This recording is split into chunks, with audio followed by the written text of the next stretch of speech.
더불어민주당이 지난 18일 당 소속 국회의원들의 불체포 특권을 포기하겠다고 결의했습니다. 그러나 정당한 구속영장 청구에 대한이라는 전제 조건을 내걸어 방탄 국회 논란이 되풀이될 수 있다는 지적이 도처에서 쏟아지고 있는데요. 한동훈 법무부 장관은 국회의원 불체포 특권을 조건부 포기하기로 한 더불어민주당을 향해 포기하기 싫으면 싫다고 하지 국민들 보시기에 구차한 얘기 같다고 비판했습니다.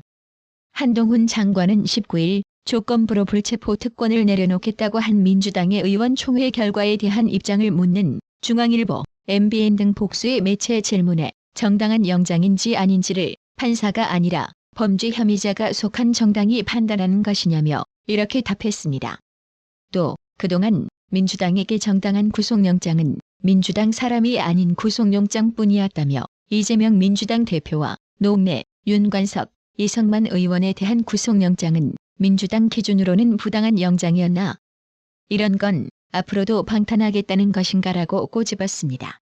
한편 쌍방울 대북 송금 의혹을 수사 중인 검찰이 이재명에 대한 소환 조사와 구속영장 청구에 나설 것으로 전망되면서 민주당 안팎 전운이 고조되고 있다고 하는데요. 이재명이 이미 불체포 특권 포기를 선언했던 만큼 영장이 청구될 경우 영장실질심사로 직행할 가능성이 높습니다. 구속 리스크를 감수하면서 정치적 승부수를 던진 이재명을 둘러싼 민주당 내 여론 추이도 주목되는데요. 20일 정치권 및 법조계에 따르면 검찰은 이재명이 체포동의안 표결을 거치지 않고 법원 영장실질심사로 직행할 수 있도록 8월 초중반께 신병 확보를 시도할 것으로 전망됩니다. 국회의원에게 회기 중 영장이 청구되면 본회의 체포동의안 표결 절차가 필요하고 이에 신속한 처리를 위해선 비회기 기간을 노릴 것이라는 분석입니다. 2019년 12월 4일 국방부 장관에게 보고된 환경영향평가협의회 구성 시기 관련 협의 결과에 대한 보고 문건에 한중간 기존 약속 산불 합의 2017년 10월이라고 적혀 있는데요. 문재인 좌익 정권은 그동안 산불 합의를 부정해왔는데 처음으로 문서를 통해 확인된 것입니다. 국방부가 19일 국민의힘 신원식 의원실에 제출한 문재인 좌익 정권 문건엔 사드 산불 일환에 대해 한중간 기존 약속, 양국이 합의안이라는 표현이 등장하는데요. 산불은 사드 추가 배치, 미미사일 방어 MD 체계 참여, 한미일 군사 동맹을 하지 않는다는 의미고 이라는 중국을 겨냥하지 않도록 사드 운영을 제한한다는 용어입니다. 문재인 좌익 정권 인사들은 산불은 양국 간 합의가 아니며 일부는 중국이 요구한 사실도 없다고 해왔지만 결국 문서에는 한중간 약속으로 명기돼 있었는데요. 해당 소식에 네티즌들은 문재인을 겨냥해 참으로 기가 찬다. 문재인 일당들은 대한민국 건국 이래 최대의 역적이구나. 이런 자를 국민혈세로 연금을 주고 아방궁 생활을 하게 하니 이 나라가 서글프다라고 개탄하며 문재인 정권은 거짓, 가짜 정권, 종북, 친중 정권, 내로남불 정권, 법치 파괴 정권, 대한민국 전복 기도 정권이었다고 맹폭했는데요. 그렇습니다. 이 거짓말쟁이 문재인 좌익 정권을 어찌 능지처참해야만 할까요? 문재인 좌익 정권의 국가안보농단은 이뿐만이 아닙니다. 2017년 당시 문재인 좌익 정권 청와대가 사드 발사대 사기의 추가 반입 사실을 보고받고도 군을 희생양 삼아 보고 누락으로 몰아갔다고 복수의 군 소식통들이 19일 동아일보에 밝혔습니다.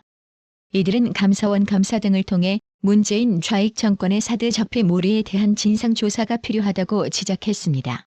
당시 상황을 잘 아는 한 소식통에 따르면 2017년 5월 26일 정의용 국가안보실장에 대한 국방부 업무보고 이후 그날 저녁에 이상철 안보실 1차장이 주관한 회의에서 군은 사드 발사대 사기의 추가 반입 사실을 구두로 보고했습니다. 하지만 나흘 뒤인 같은 달 30일 청와대는 군이 사드 발사대 사기의 추가 반입 보고를 누락했다면서 문재인이 철저한 조사를 지시했다고 발표했습니다. 또 이 1차장이 군 관계자를 따로 불러 면담 과정에서 추가 반입의 보고 누락을 파악했다고도 했습니다.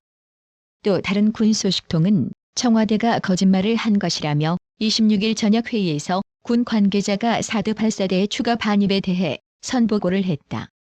그 자리엔 다른 군 관계자들도 있었다고 밝혔습니다. 하지만 이후 조사 과정에서 청와대는 구두 보고는 정식 보고가 아니다라는 취지로 군의 선보고 사실을 뭉갰다는 것입니다. 당시 청와대는 문재인도 발사대 추가 반입 언론 보도를 알고 있었지만 군의 공식 보고가 없었다는 게 문제라고 설명했습니다. 군 소식통은 지금도 납득이 안 되는 논리라며 보고 절차 미비를 들어 국기문란과 외교 갈등 사태로까지 비화시킨 이유를 규명해야 한다고 말했습니다. 지금 보시는 사진은 미국 오하이오급 핵미사일 탑재 전략핵 잠수함 켄터키함이 지난 18일 부산 남구 해군작전 사령부 부산작전 기지에 입항해 있는 모습인데요.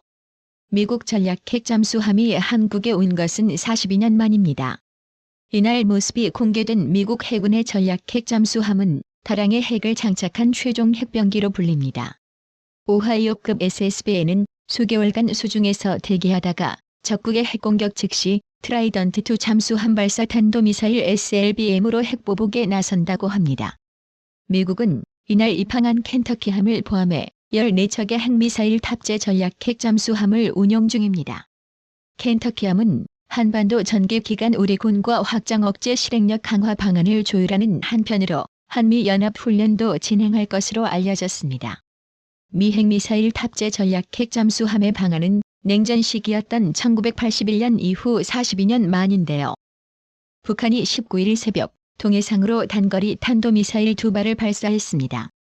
북한의 이번 도발은 어제 한미 핵협의 그룹 출범회의를 개최하고 미 전략핵 잠수함인 켄터키함을 부산에 기항시키며 핵억제력을 과시한 데 대한 반발로 해석됩니다. 북조선 종간나 에미나의 김여정은 한미 핵협의 그룹 첫 회의를 하루 앞둔 지난 17일 담화를 내고 미국은 확장 억제 체제를 강화할수록 군사동맹 체제를 확장할수록 우리를 저들이 바라는 회담탁으로부터 멀어지게 만들 뿐이라며 한미의 확장 억제 강화에 반발했습니다. 윤석열 대통령은 국내에 입항한 미국 전략핵 잠수함인 핵추진 탄도 유도탄 잠수함에 미우방을 포함해 외국 정상 중 처음으로 승함했는데요. 미 전략핵 잠수함 켄터키함에 승선한 윤 대통령은 미국의 가장 중요한 핵전략 자산을 직접 눈으로 보니 안심이 된다며 현존하는 가장 강력한 전략 자산 중 하나인 미국의 전략핵 잠수함 켄터키함에 방문하게 되어 뜻깊고 정말 든든하다. 켄터키함의 전개는 미국의 전략 자산을 정례적으로 전개하고 확장 억제 실행력을 강화하기 위한 한미 양국의 의지를 잘 보여주었다고 말했습니다. 윤 대통령은 승함 전 격려사를 통해 지난 18일 열린 한미 핵협의 그룹 출범을 언급하며 북한이 핵도발을 꿈꿀 수 없게 하고 만일 북한이 도발한다면 정권의 종말로 이어질 것임을 분명히 경고했다고 했는데요. 결의에 가득 찬 윤석열 대통령의 대북 경고 메시지 이 부분만 직접 들어보고 가실게요. 비핵 자산을 결합한 핵 작전의 공동 기획과 실행을 논의하고 한반도 주변의 미국 전략 자산 배치의 가시성을 제고해 나아가기로 했습니다. 이를 통해 북한이 핵 도발을 꿈꿀 수 없게 하고 만일 북한이 도발한다면 정권의 종말로 이어질 것임을 분명히 경고했습니다. 나라의 TV는 구독료 후원으로만 운영 유지되고 있으니 구독자님들의 따뜻한 정성이 필요합니다. 항상 뉴스 전달 방식에 노력하는 나라의 TV가 되겠습니다. 구독 그리고 알람 설정, 뉴스 영상 내용이 좋았다면 좋아요를 클릭해주세요.